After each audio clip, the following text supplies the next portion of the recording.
I'm a 23-year-old guy, and I've been in a relationship with my 21-year-old girlfriend Lisa for a couple of years. Safe to say we both got pretty comfortable with each other, which meant we went out to eat a lot and skipped the gym within the past year. We didn't gain much weight, but we both lost a lot of muscle, and at the time of this incident, we both decided that we wanted to get back into the gym and have a healthier lifestyle. We figured that we could make it our New Year's resolution.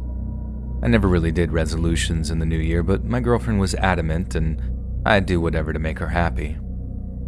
She had started getting really serious about it, making meal plans and doing research for different workouts that we could do together, and I thought it was really great that we were actually going to do this. I was super optimistic about it, and the last thing I would have thought would happen to us, well, it happened. When January 1st rolled around, we spent the day researching different gyms near us and the classes they offered to try to narrow down which one we wanted to go to. It was a little difficult because we both wanted very specific classes and not all were offered at the same gym. But me, being the kind of man that will always try to make his girl happy, I just told her that we could go to the gym that offered what she wanted and I'd be willing to try something new. It was a gym actually just around the corner from our house. We'd lived here for a few years, and within that time we'd had no issues, and we actually liked it a lot. On January 2nd, we went to the gym and signed up for their 3-month plan.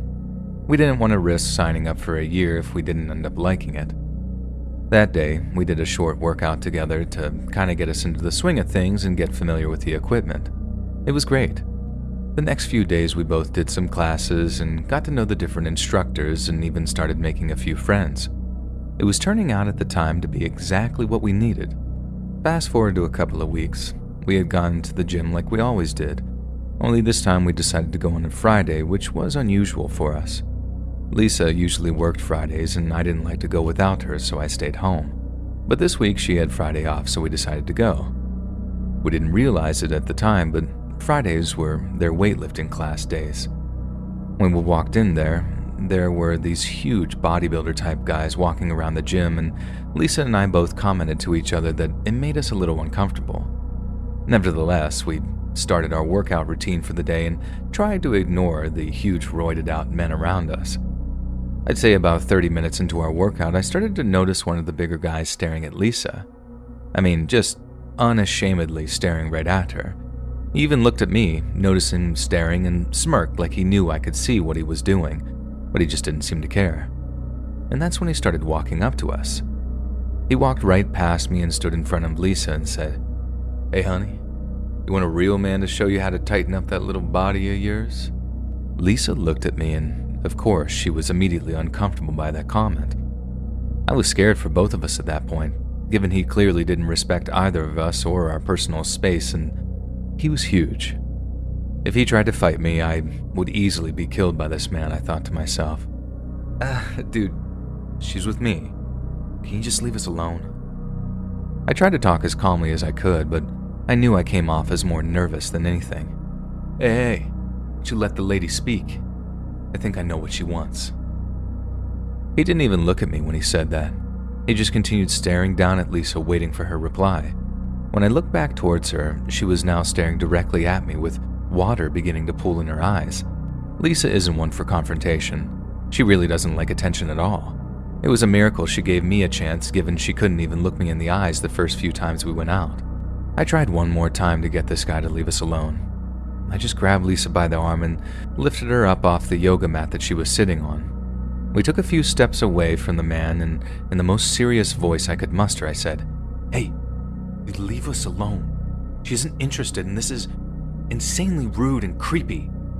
Just go back to discussing doping with your buddies. Clearly that's what you're really interested in." Now, I will say that probably wasn't the smartest thing to say to a man clearly using steroids. I should have known making him angry would cause a problem. His testosterone levels must be through the roof for him to do what he did. He started walking away, and I thought that was the end of it. I turned towards Lisa and told her that we should get going and we could come back another day. Only she didn't answer me. Her eyes went wide, and she told me to look out. The next thing I knew, a dumbbell came flying right next to my head and shattered the mirror in front of me. I turned around quickly and saw the same guy picking up another dumbbell, getting ready to throw it before his friends ended up grabbing him.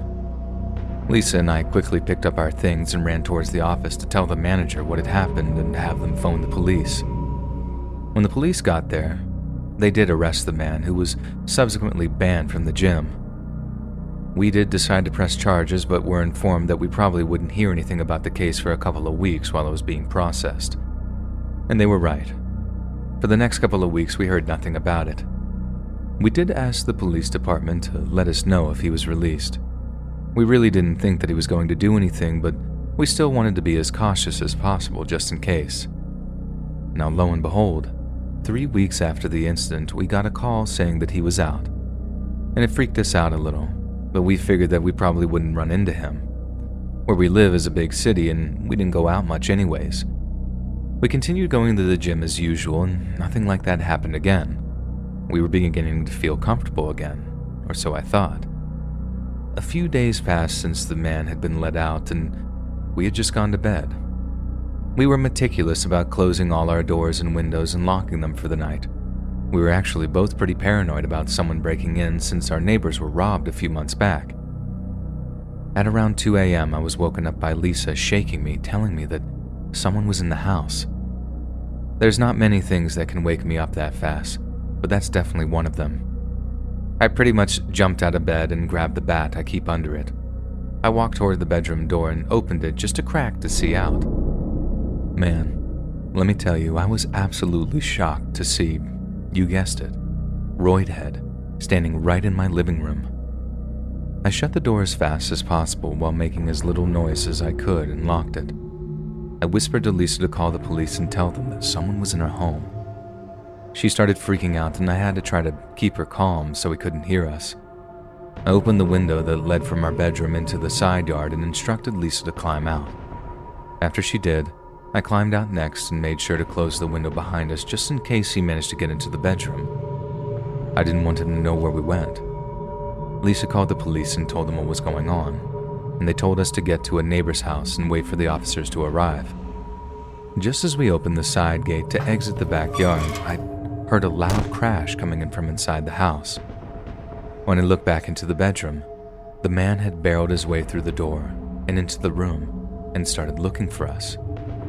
Lisa and I rushed out of the yard and banged on our neighbor's door until they let us in. The police were there in 15 minutes, and we watched through our neighbor's window as they escorted the man out of her house in handcuffs. They ended up telling us that they found rope, duct tape, and zip ties in the back of his car, along with a gun and a couple of knives.